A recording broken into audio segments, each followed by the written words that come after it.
This question belongs to engineering mathematics subject from the topic polynomials and was asked in GATE 1987. So the question states, if fxi into fxi plus 1 is less than 0, then option A, there must be a root of fx between xi and xi plus 1. There need not be a root of fx between xi and xi plus 1. The fourth derivative of fx with respect to x vanishes at xi. The fourth derivative of fx with respect to x vanishes at xi plus 1. So first let us analyze this statement. When product of two numbers is less than 0, here we have fxi into fxi plus 1 is less than 0. If both of them are positive, like we have plus 3 into plus 4, it's plus 12, it will be greater than 0. So this won't occur. When we have both negative, like minus 3 into minus 4, it will be plus 12. Less than 0 won't occur. If we have one as negative, like minus 3 into 4, if we have first one as negative and the second one is positive, then this will occur. Or either if we have first one as positive and second one as negative, then also the product would be negative, which means either the first one or the second one needs to be negative. Now let us try to draw it on the number line. Let us suppose we will draw both the cases on the number line. This will be x, this will be fx, this will be fx, and this one would be x.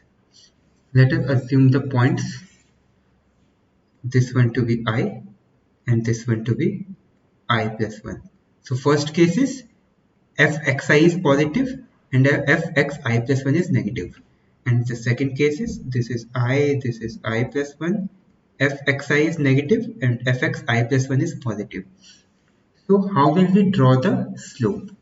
So here it was previous GATE question. It was asked in 1980s, and there we can assume the function to be continuous. There can be two cases: either the function can be continuous or the function can be discontinuous. But here at that time mostly continuous functions were assumed. So we will assume a continuous function. If we have a continuous function, then definitely it will meet the x-axis at some point. Let us mark it as C. And in this case also, it will meet the x-axis at some point. Let us assume this one to be C2 and this one to be C1.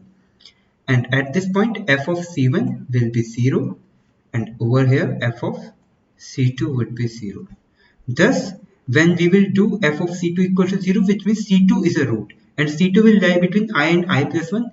And C1 will also lie between I and I plus 1. So the option, there must be a root of fx between xi and xi plus 1. It's true. There need not be a root. It's false.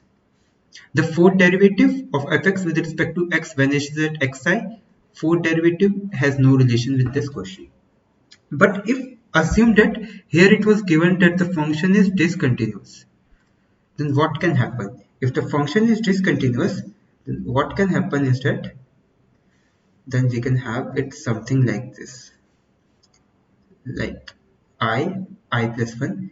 It can be positive, the second one could be negative, and it can be a discontinuous function, which means there is a possibility that there is no root between I and I plus 1 in both the cases. In the second case also, it can happen. Like we can have xi as negative, xi plus 1 as positive, and it is possible that it is discontinuous, so there is no root. But it was if it was given discontinuous. As nothing is given, we will assume it to be continuous, and the answer would be there must be a root of fx between xi and xi plus 1. Option A.